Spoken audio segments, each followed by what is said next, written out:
Good morning, everyone. I'm Patrice Williams, the Community Development Manager for the City of Douglasville. I'm also the Downtown Development Authority Director, so I want to welcome each of you this morning. I see all my friends, all the friendly faces here. So we're really excited to be in this facility. We'll talk about this building a little later. The owner is here, so we've been working with Ms. Howard, who's in the back right there, for the past year and a half. So we're really excited to have her in our downtown.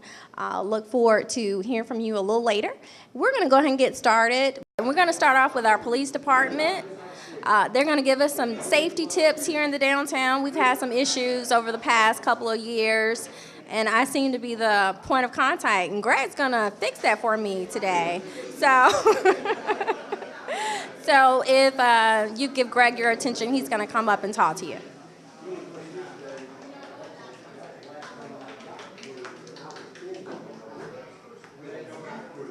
Good morning. How is everyone this morning?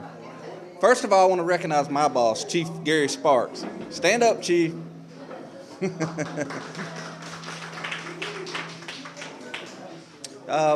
Before I get started, we've only got a few minutes. Before everyone leaves today, I've got some of what we call our DCOP cards laying back there on the table, and I'd like everyone to fill one out for me if you would.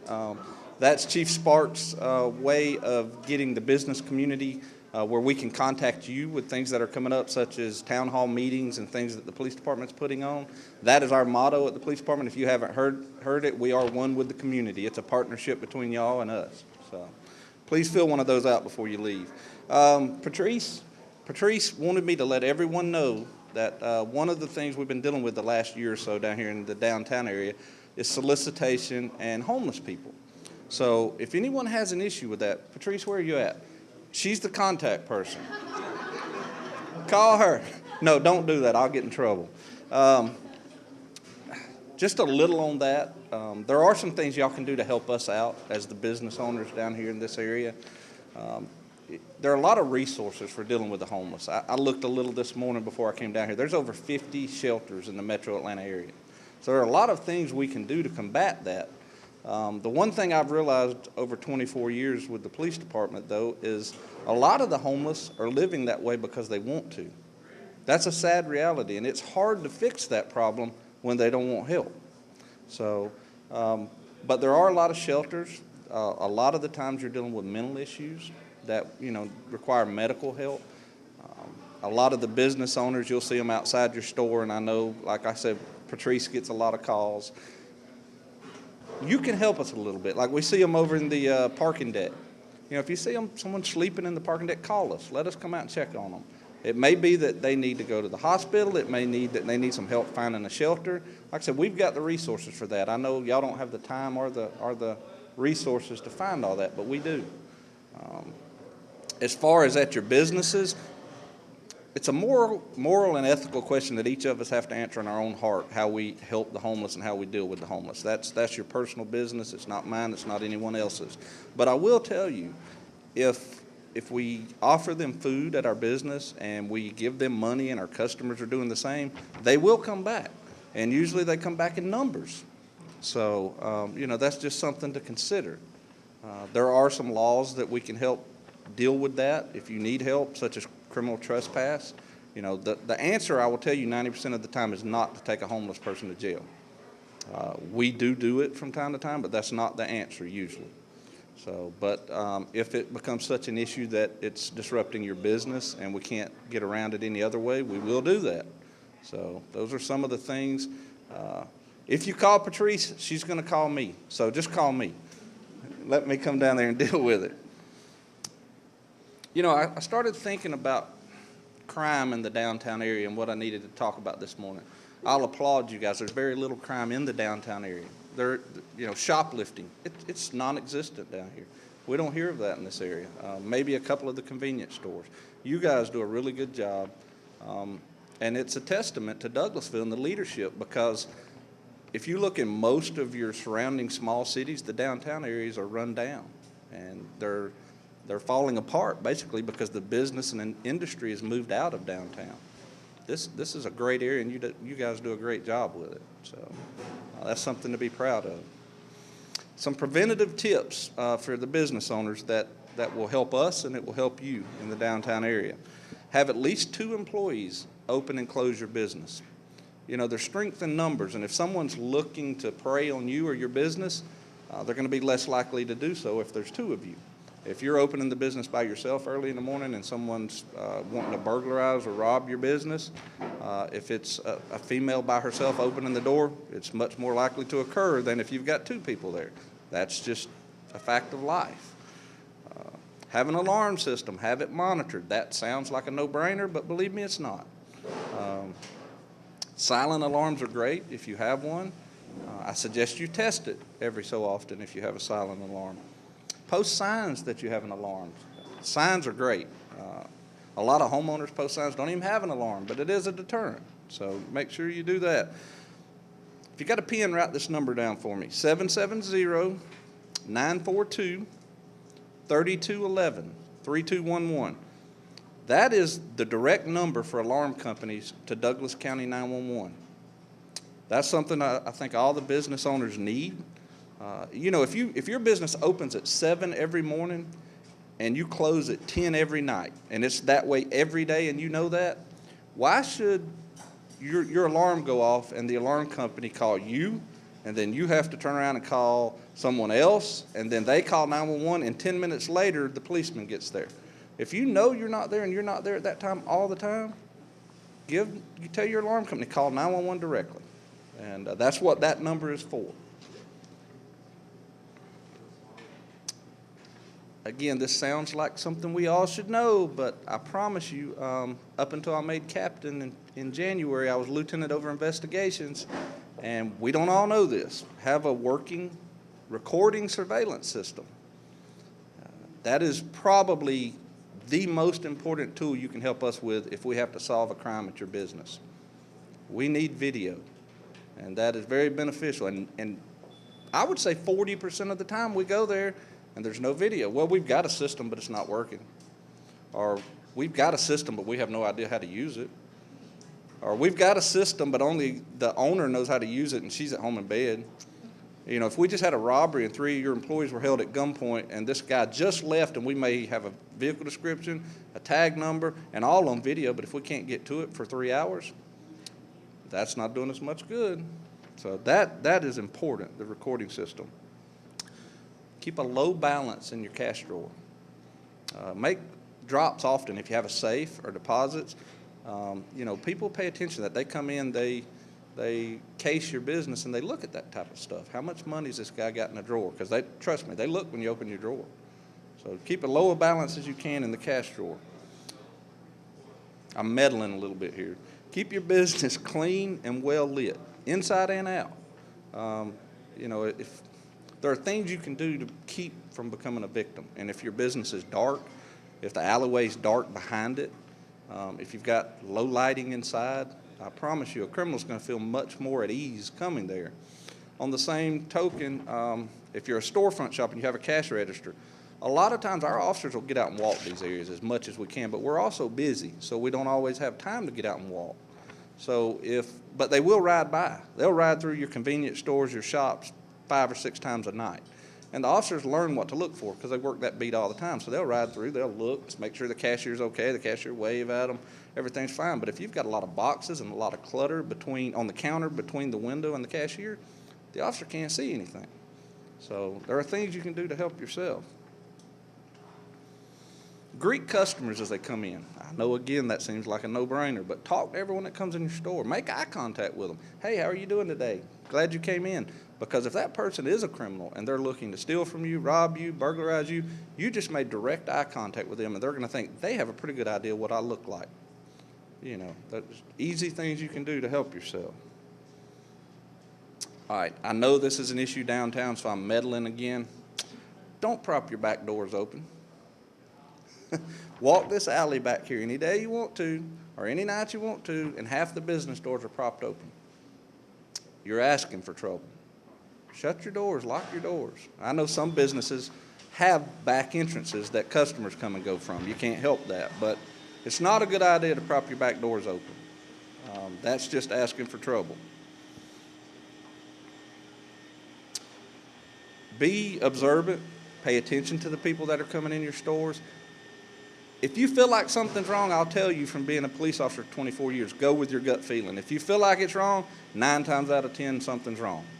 So don't worry about making us mad or offending us. If you need us, call us. If it's nothing, you know, I'd rather come out 5 times from an alarm and it be nothing than it be a burglary. So don't hesitate to call us. Keep control of your keys. Business owners, that's one thing we deal with a lot. You'll go into the shop, you lay your keys on the counter right beside the cash register. You get busy, you forget about them. Anybody that walks in there can grab those keys. Then they've got a key to your door. They've got keys probably to the camera system. You know, they've got keys to maybe the alarm system if it's not a keypad. So keep control of your keys. Mark your keys, do not duplicate. If somebody gets it, if it's marked do not duplicate, it's illegal for Ace Hardware or Walmart or places to duplicate that key. So make sure you mark them, do not duplicate. You can get them done that way when you buy them, or, you know, it's easy to do with a little tap and die set. So keep records of who has access to your keys. I know being a deacon at our church, that's an issue we have at church. There's a list of keys that who knows who all's got a key to that church. You know, keep access of who's got keys to your business. When an employee leaves, you terminate them or they end employment, make sure you get your keys back. It's just something you have to do in today's times. Change your alarm codes regularly. Don't keep the same alarm code. My code to get into my computer on my desk, you would laugh if I told you what it was and how long it's been that way. I'm guilty too. We're creatures of habit, but that's something you probably need to change pretty regularly. Everybody doesn't need to have access to it, and we're all guilty of that too because we're lazy. You'll tell somebody, well, go over there and punch in the code and go in, or the alarm, you get called by 911 in the middle of the night. You don't want to come out. You tell your employee, go up there and punch this code in. Just think about what we're doing. Maintain, and I've dealt with this one my entire career, maintain a current list of key holders for your business. I would say 70% of the time, and that's not a bad estimate, when we get on scene of something in the middle of the night, an alarm, an open door, we call 911 and we say, you know, contact a current key holder. And they don't have one. I call the person that's listed as a current key holder and they say, I haven't worked there in 7 years. You know, okay, we'll call the next one. Well, I haven't been employed there in 3 years. If you need to update those, I don't want you to do this all the time, but if you need to update it, you can use that number to 911 or a non-emergency number to 911 to call and update it with them. Or if you can't do anything else, call one of my officers over there. We'll take the time to do that once, because if you haven't updated it in 10 years, it needs to be updated. So call us. We'll come over and meet with you, call 911 and get an updated list for you. Those are just things that need to happen. Again, before you leave, if you'd please fill out one of those DCOP cards for us. I've also got a stack of my business cards. I'm over the patrol division, so I'm over all the uniform guys you see out here. So if you have any problems, we can do anything for you. Don't hesitate to call me. These tips that I gave you today, I've actually got about a 50-minute PowerPoint that we do for businesses that also includes financial crimes and some other things. So if you need help with anything, would like us to put on a presentation for your company or anybody else, don't hesitate to call us at all. Thank you. Thank you, Sergeant Weaver, and thank you, Chief of Police, Gary Sparks, for coming out this morning. We definitely appreciate your presence here. Let's do this. Now that we've all kind of settled down and we've had something to eat, I really like knowing who's in the room. That's just me. I'm nosy like that. So if we could just pass the microphone around, is that okay, Chris? And everybody introduce themselves. Some of you guys are property owners. Some of you are the small business owners in the communities. And then some of you are just kind of interested in what's going on. And we have Lisa, who's our historian here in Douglasville. So we're going to pass the microphone around, and everybody introduce themselves and tell us what your role is here in the community. Start with me, huh? I'm Davina Hill with the Cultural Arts Council. We own the bit. There's the speaker. Okay, yeah, sorry. Cultural Arts Council down in Campbell. Karen Howard, the Vine Cafe, and welcome everyone here today. Thank you for coming. Good morning. I'm Randy Whitaker with Bank of the Ozarks, and I'm also chairman of the board of the Douglas County Chamber. I'm Scott Kemp. I'm an attorney. I'm on Church Street, a little bit roughly behind this building, and I am a property owner also. Bill and Chris Kirby, we own property on Church Street. Oh, sure. April McHale, your Main Street manager, right over here at the Welcome Center. If you ever need me, just let me know. Happy, you gotta introduce yourself. Happy Howard, I'm with the City of Douglasville. Kristen Tate, the Douglasville CVB. Samantha Rosado, Tourism Program Manager for the Douglasville CVB. Greg Roberts, City of Douglasville Maintenance and Sanitation Department. Marsha Hampton, City of Douglasville. Lisa Cooper, historian, I guess. I research and write about local history, and I have a column in the Sentinel. Y'all have already met me. Chelsea Jackson, City of Douglasville. Michelle Wright, City of Douglasville Planning Department. Melissa Dickinson, City of Douglasville. Pat Smith, property owner, and High Towers Memorial Chapel. Lana Jo Dawson, property owner of the Farmers and Merchants Bank. Miss Dawson lights up when she sees Marsha. She doesn't light up when she sees me.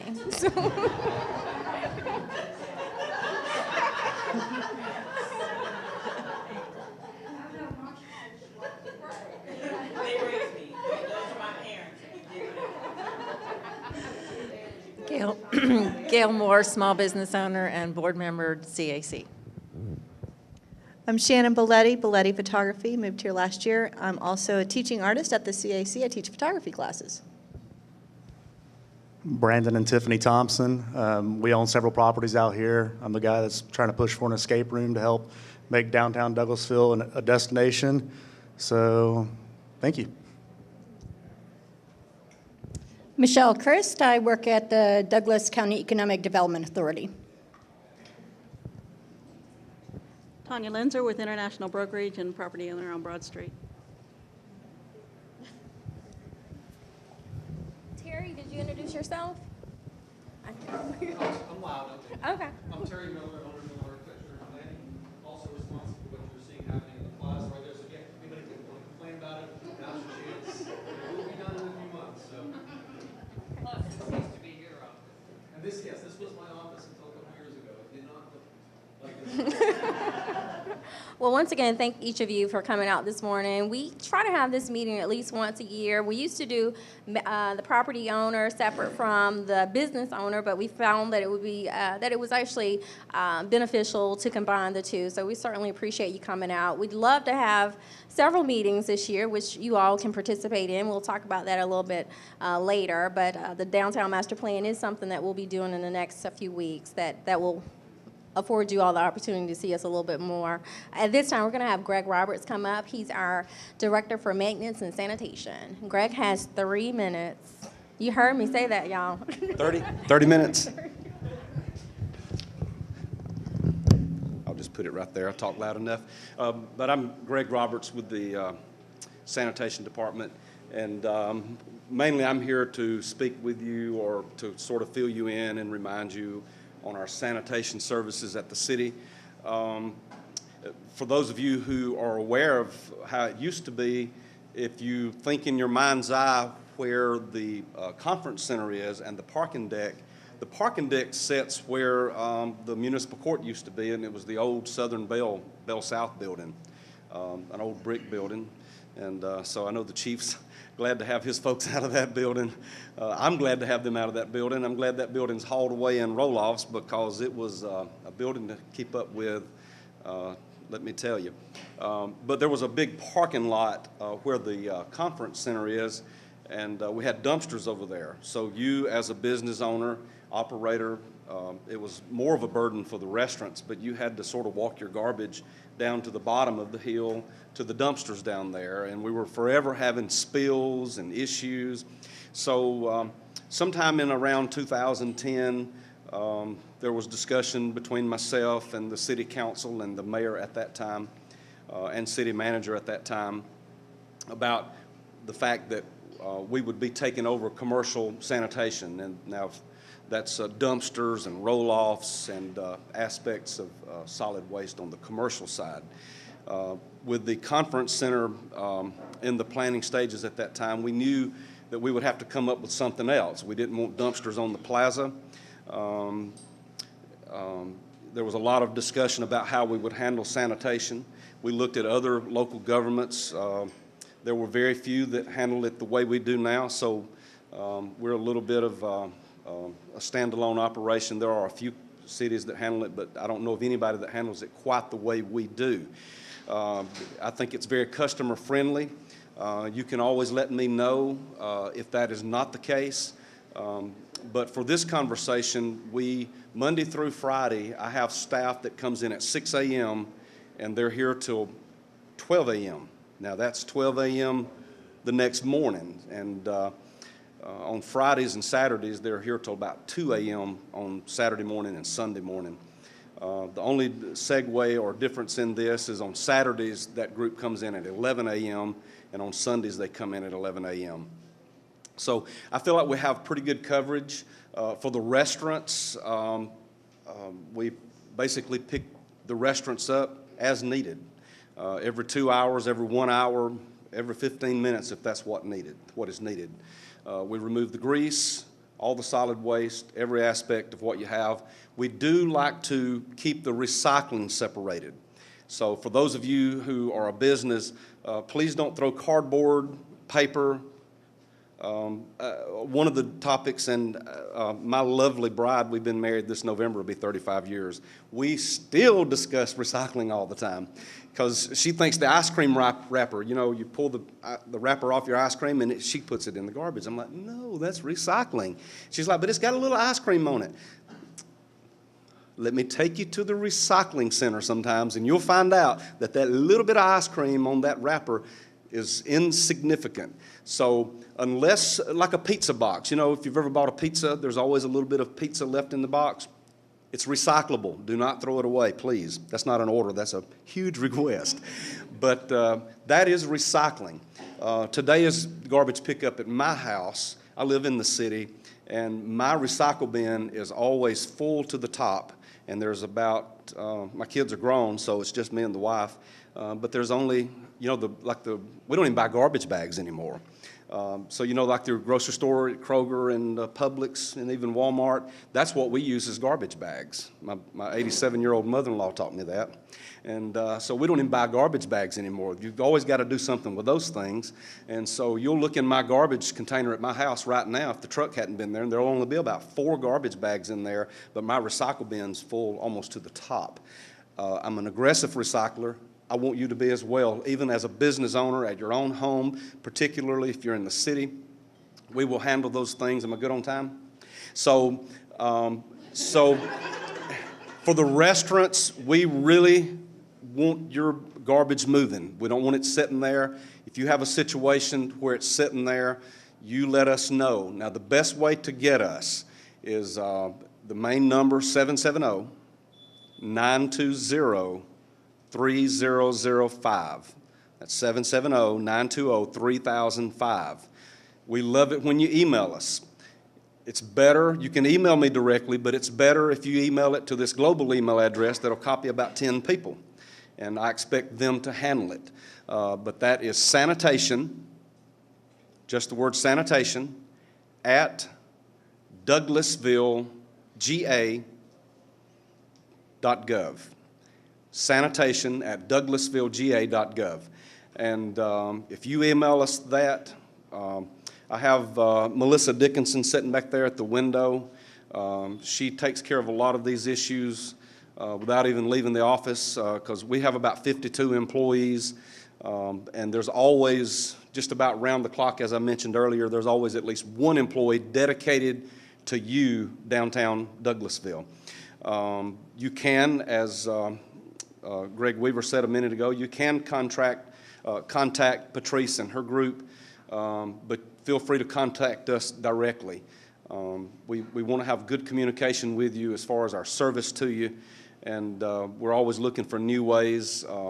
I like the fact that Douglasville downtown stays busy, and I know the city manager is here. There's a lot of conversation about things that we would do in the future, looking for downtown ways to make things better for not only just you, but your customers and all of us.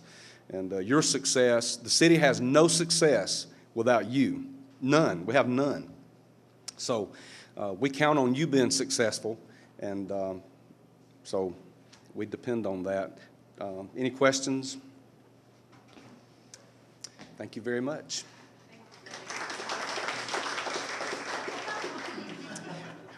When I mentioned Melissa, Happy Howard, he's a happy guy. But this is Happy Howard. Now, he's been with the city for 10 years now for this conversation. And so he's been in a couple of various supervisory roles, but his title changed a few months back, and he's now the facilities supervisor, which includes downtown and those employees. So Happy makes several treks around town. At least that's what we've talked about, and I know he does. But if you see Happy, grab him by the arm and say, hey, we've got an issue, I'm just like you. We all have a vested interest, and we want it right. We want it clean, and we want you well served. Thank you. Thanks, Greg. So now we have McHale Wright. She's our zoning director. So she's going to give you an update on Highway 92 along with the plaza.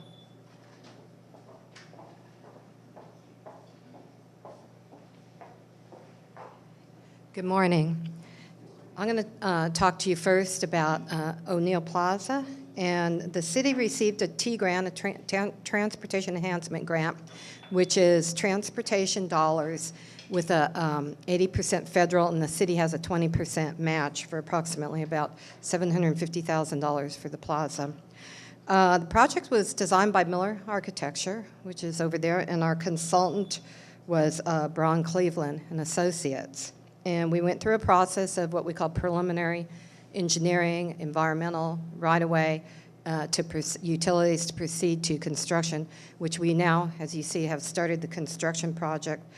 We're looking at probably having the construction project done about early October, mid-October. The consultant contractor, construction contractor out there is JHC Construction. They tell me they think they can finish a little bit earlier, but I don't like to give that information out just in case it gets delayed because of rain or some other things. One of the main issues that we're addressing on the plaza was the flooding adjacent to buildings. So we are putting in a drainage system that will be going down the middle of the plaza, and it will remedy some of that flooding. If you've ever seen it, it goes from west down to the east. Another improvement that will be made on the plaza is the replacement of the existing water fountain.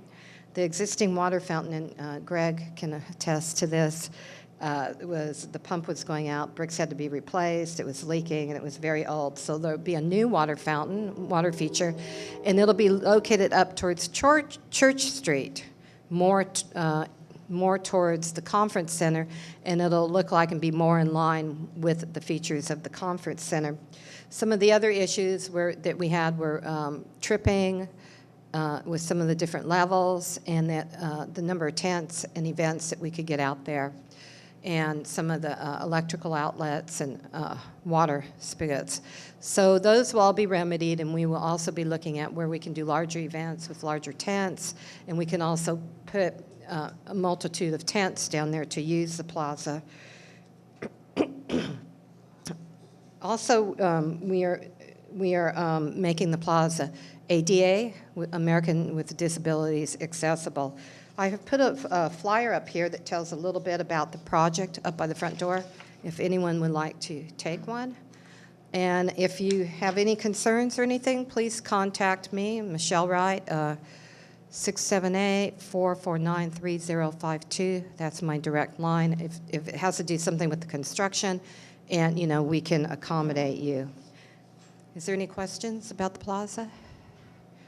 Okay, the next one I'm going to talk about today is a State Route 92 relocation project. As you know, that's a project coming down from Dallas Highway. It goes approximately across Brown Street, and then it ends up where it will have an underpass and come down and meet up with Hospital Drive and Fairburn Road. That project is approximately a $65 million project for the city of Douglasville, and it is funded by the Georgia Department of Transportation. It's 3 phases. We are now in the phase where they are building the road and doing the underpass. While the underpass is being done, there is a portion of Strickland Street that will be closed, which is a section of East Strickland, and it will be closed till the railroad underpass is built and open to the public. And I did bring this in here, and it tells you about how to navigate that little section. It's near Ellis and Brown Street and Huey Road. And this is also at the back there, that if you need to go in that area and navigate around it. So, and that project will be finished approximately 2018, early 2019. So we will be looking at that road opening up during that time period. And they are out there working on that. Most of the road has been put in up to Brown and Dallas Highway. In the northern section they are working on now between Brown and Dallas Highway, and that should be complete by December of 2017. So that's what we're looking at. Is there any questions on those roads? No? We also have a new project that we're starting called Lighting and Banners Phase 2. If you notice in the downtown on Campbellton Street, there is some pedestrian lighting in the sidewalk. And we are going to be starting that project probably in about 30 days and going to construction, and it will be sidewalks on Dallas Highway from a little bit north of Strickland Street and go all the way up to south of where the new road is. It'll be sidewalks on the west side of Dallas Highway with pedestrian lighting that would accommodate banners. And so we will be starting that project, as I said, construction in about 30 days. Is there anything else you'd like to discuss or any questions? Okay, thank you. Oh, yeah.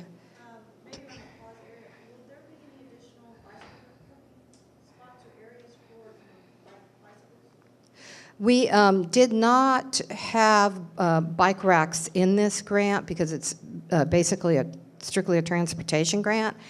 And I think that would be more considered a type of furniture, but that's something we can look at, putting a bike rack in there so that people can bring their bikes to the plaza. We do have a Bicycle and Pedestrian Advisory Committee, and they do meet. It's with the Douglasville and Douglas County and Villa Rica. It is a joint committee, and they have bicycle plans, and they meet. We actually have picked out bike racks that were approved by this committee. So I can bring it forth to them and then also take a look at that. Okay? I have a quick question regarding the plaza area. Will there be additional lighting, and even with the stages, because of course that's behind this building, it's pretty dark back there. Yeah, yes, there is additional lighting that is going to be put in there. Do you guys have any thought process on possibly putting like a Main Street Douglasville sign that interlaps on both sides of Broad Street or somewhere in the area that say, hey, this is welcome to downtown Douglasville? Maybe putting banners up and things like that, on flag, I guess on poles. Just like a lot of these areas that are these downtown areas that are being reformed, that's kind of what I'm seeing as a trend. Once the State Route 92 moves over to the new road, which comes down and goes down Brown Street, we're looking at that entryway, which is south of Brown, coming into the downtown, to do some work in there as like a main entrance, a main entryway, possibly landscaping, maybe wide sidewalks, mixed use, and that type of thing. And that has been discussed. We're also looking at signage and as entryways into the city at this time. And Greg Roberts and I rode out around one day to look at the different entrances to the city to possibly look at putting signage and maybe some landscaping as entranceways to the city. Question back on the rerouting of 92. Is there a master plan Broad Street, at one time, I understood they were going to close a couple of crossings, which would change traffic flow and parking availability. Is there a plan in place, or? There will be 3 crossings closed, and there is a plan in place. The McHale Street crossing, which is in front of the Mitchell Appliance, that's going to be moved down approximately about 75 feet, and it will be made into a major crossing, kind of like the Campbellton Street one, where you can come down and cross. The Campbellton Street crossing will be closed, and so will the Mosley Street crossing. If you go to the next area, you will have the State Route 92 underpass, which you will go under the railroad track, and that will be the next available crossing. Okay.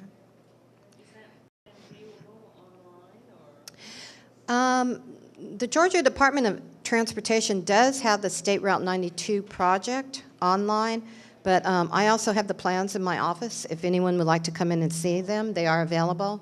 And if you'd like to see a specific area, maybe where your business is, or Broad Street, they are available. But as far as Broad Street, I did have someone call me, maybe it was you the other day, someone called me and asked me if they were going to widen Broad Street or close it down or anything like that, and no, that is not the case. Okay. Okay, well, thank you. Thank you, Michelle. Now we have Chelsea Jackson. She's our operations manager. She'll be speaking to you about Hollywood in Douglasville. Thank you, Patrice. I like that, Hollywood and Douglasville. As you know, the film industry in Douglasville and Douglas County has increased over the past few years. So I serve as the film liaison for the city of Douglasville. I just have a few tidbits to let you know about filming inside or outside of your area. So first, you shouldn't call the city if they approach you and say, we want to film inside your building. That's on you. You're 100% liable for that. You don't have to call us. You just want to call and say, hey, someone is filming, so we can write it down and keep it in the history books. That's completely fine. But other than that, we don't need to know. And then that Breezy has a document that she shares with people who have been called to their home. It's basically a checklist to ask them. It's nothing legal, but it's a checklist that she's put together to ask them to ensure that they're, the right people to be asking. But we get calls all the time saying somebody wants to film at my house. I know this is a scam, but we tell them that no, it's not. But there are certain things you want to ask them and ensure they're in line before they do. yeah, definitely. I do work a lot with Breezy, and she does, most of the time they call the county first. So most of the time that is already ironed out before it gets to me. But just in case if they do call, please call and let me know, and then myself and Breezy will follow up to make sure we have that in the record. Secondly, you don't have to call the city if they're filming inside and if something goes wrong, if they break a chair or anything, that's not the city isn't liable for that. That is all on you. I do ask that you may just want to be mindful when you're signing an agreement to make sure you put in there if they stay overtime, how much you'll be compensated, or if they break something. Just make sure you cover your tracks with that as well, because if you call the city, we obviously cannot do anything about that. 2 more tidbits for you to call the city if while you're working out your agreement, if they mention anything about food trucks or catering. Sometimes there's special permits that they have to get through the city, so please make sure they call the city. You don't necessarily have to call the city for them, but you just may want to drop a bug in their ear to say, make sure you call the city and get that taken care of. And then the last tidbit is if you don't have a contract at all and you see anyone filming around in your area, or if they're disturbing you, give me a call. Most of the time I do know when they're filming in the city, or I can go out and just check on them to ensure they're not disrupting your business during your business hours if they don't have a contract with you. Are any questions? Thank you. I'll add this for Chelsea. If you don't get all your money, don't call Chelsea. So that's a private matter at that point. So at this point, we'll have April McHale, our Main Street manager. Okay. I'm April McHale, your Main Street manager. Thank you so much for coming out today. This is probably one of our best property owner and business owner meetings, so thank you for taking time out this morning. I just wanted to drop a little tidbit in your ear. I know a lot of you have heard this speech, so I'll make it really quick so I get you out of here on time. But first and foremost, you have the event cards that are on your tables. Take a look at that. Essentially, all that's going to do is lay out our calendar for the year. If you have any interest in sponsorship, or if you have any interest in just the event, what it's about, why we're doing it, we'd love to, cover that for you. Just give us a call. My number is 678-449-3102, or you can learn more about the events at mainstreetdouglasville.com. They're also on our city website, douglasvillega.gov, or you can check us out on Facebook, which is just Facebook/Main Street Douglasville. If you don't already like us, take some time now to like us. And then finally, we have this wonderful West Georgia membership program that we're doing with about 3 other downtowns in West Georgia. So essentially, it's Douglasville. A lot of our downtown businesses participate. If you don't already, let me know. I'd love to get you signed up. Then we have about 164 businesses in the city of Carrollton, mostly concentrated on Adamson Square, that are also participating in this, as well as the city of Bowden and then the city of Villa Rica. So it's an awesome program where we're able to unify West Georgia through this membership program. So essentially, we are able to sell cards for $25 a piece, and people are able to receive discounts at all these 4 different downtowns. You can get an individual card for $25 or $45 for a family card if dad works in Douglasville but junior goes to West Georgia College. It's kind of a little bit easier that way, excuse me. So if you have any questions about this, let me know. We are looking for people to participate because the more businesses that we have, kind of the more benefit it is for the people. And then on top of that, we do have our Main Street Douglasville Business Membership Program. So we kind of look at this as our VIP, so you kind of have to pay to play. So if you want to get involved with our Main Street program through our business membership, it's pretty affordable, $100 a year if you're a small business, and we cap it off at $300, and that's if you have 9+ employees. So it's pretty affordable. So you kind of do this first, and then we kind of opt you into this second. So does that kind of make sense? Any questions about that particular program? Awesome. Well, if you don't already know about it and you don't, if you want more information about it, give me a call. So I hope you'll join us, and thank you guys for coming. Appreciate it. And just a few updates from the DDA as well. We do have several buildings that are for sale. They're not listed, but they are for sale. A lot of our property owners don't necessarily hire an agent. And so I get it, I understand, but they do usually let me know. Sometimes they'll let me know if a building is for sale. So we do have a couple of properties that I'm aware of that are for sale. So if you're interested, or if you know someone that's interested, please give me a call. I'm usually in the Welcome Center. You can either reach me or April, but just let me know if you are interested. Also, we try to do a DDA project every year, and I like to say every year because it makes it sound like we actually been doing it every year. We actually started last year, so we are trying to continue the path of doing a DDA project. And so last year we did the lighting project. That was about a $10,000 investment that the DDA along with the city made in our downtown. And so we're looking to do another project this year. We have a project in mind that we're looking at, but we also want feedback from the community as well, the business owners, the property owners here in our downtown. I would love to do something with the space to the right of us, but someone else might say they want to do something else. So we're open to that. We're looking at doing a project at no more than $10,000. So if you have some suggestions, please forward those to our office.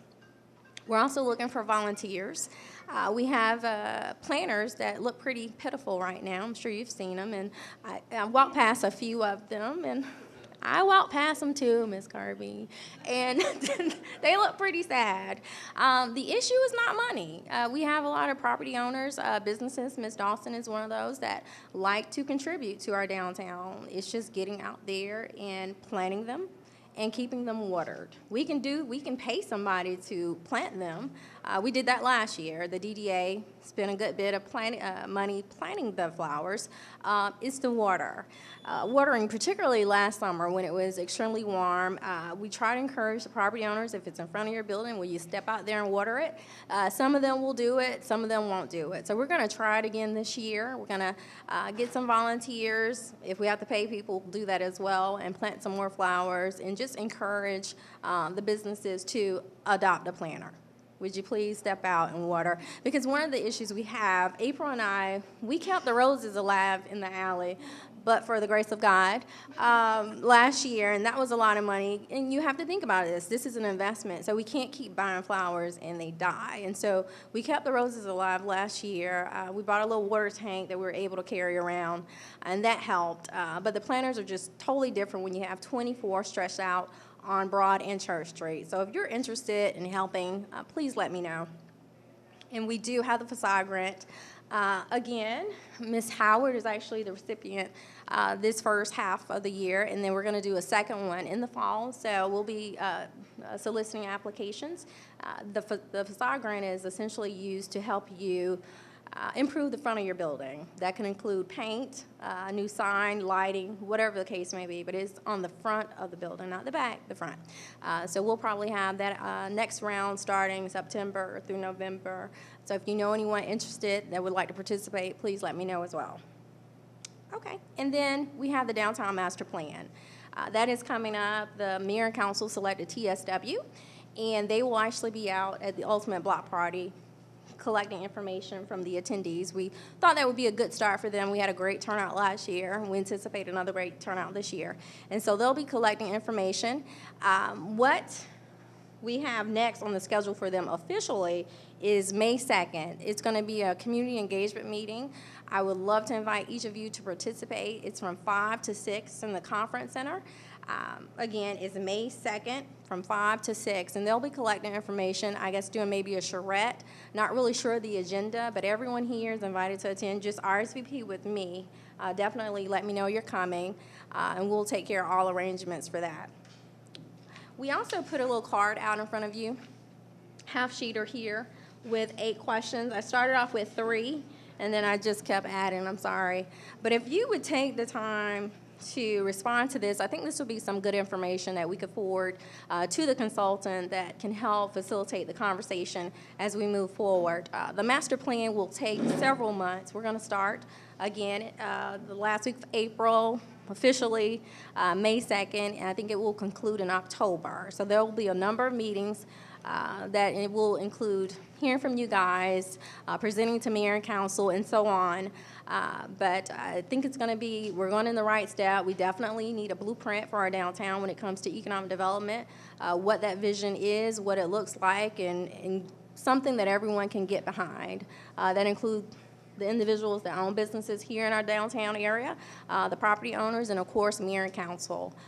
Any questions? Okay. Did everybody, you don't get a reward or a treat, but if you would, if I thought about that, I would have bribed you, but I did not. But if you would fill this out for us, and definitely, you can leave it on the table or leave it on the back at the back door on your way out. If you would just take the time to answer these questions, we would certainly appreciate it. Good. I can email it to you electronically, too. I can email it to you if that helps. Okay. Okay. Okay. Any questions, any comments from our city manager? Thank you for coming.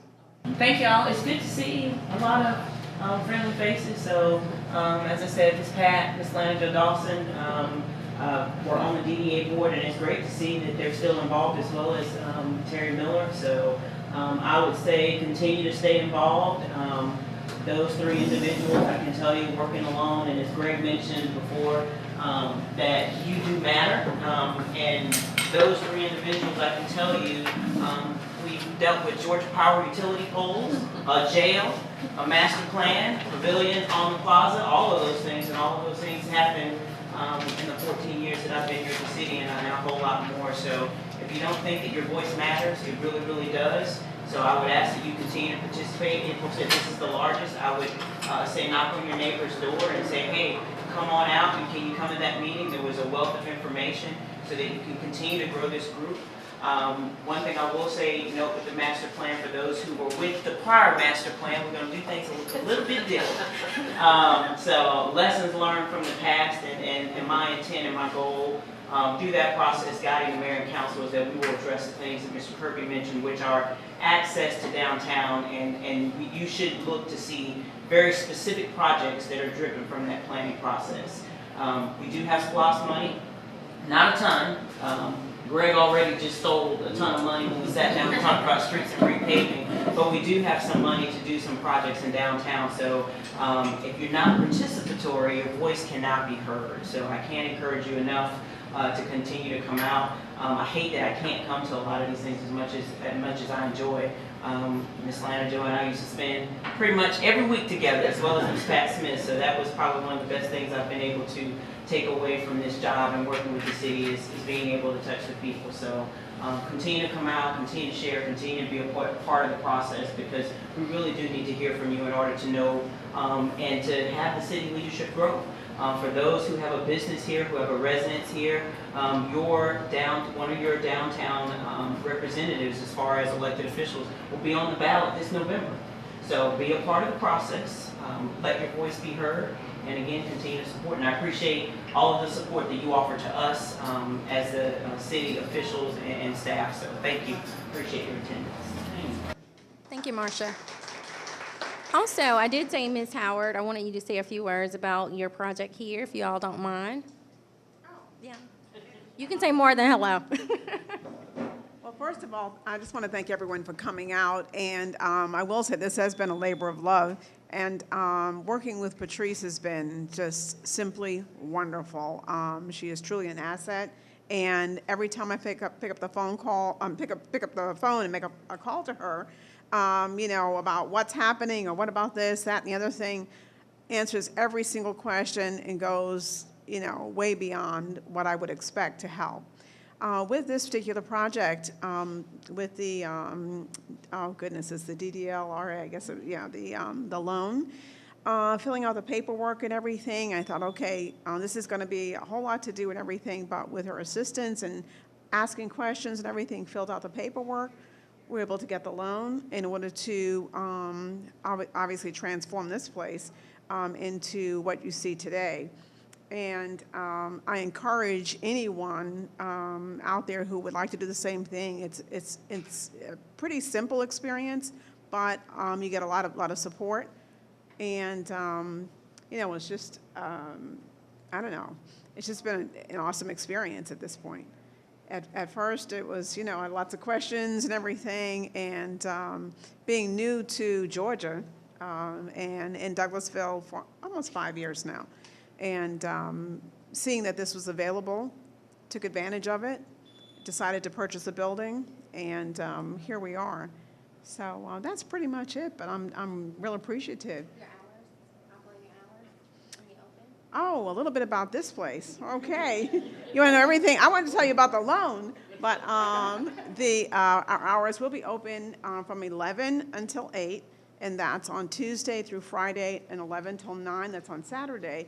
And the hours are on the door, and our sign should go up probably in about a day or so. We will be open to the public, actually doors open on Wednesday. And, oh goodness, we have a menu that satisfies, I think, almost everybody. We have vegan dishes, vegetarian dishes. We have dishes for carnivores, and so of course we have brisket and chicken, and for everybody too. So you'll see the menu. As a matter of fact, the TV screens are not on right this second, but we have the menus on the screens. We have paper menus as well too.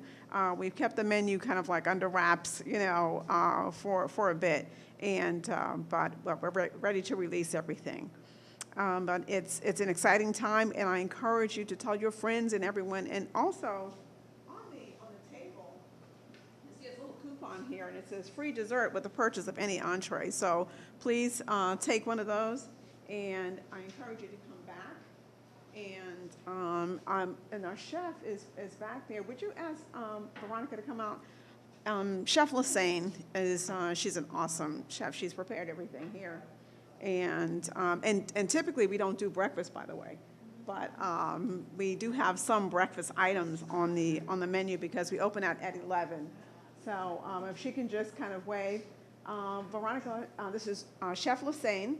And she's responsible for preparing everything, and so and as a result, she has help also back there too. But the dishes that will be prepared, and I haven't shared everything on the menu. I haven't said the menus are on the screen. But there's a team of us. It's not just me. Whitney Howard, who had to leave earlier, he's responsible for the social media. So you'll see our website up. It'll go live, like, if it hasn't already. And you'll see on Instagram, and, we're on Facebook, and, everything.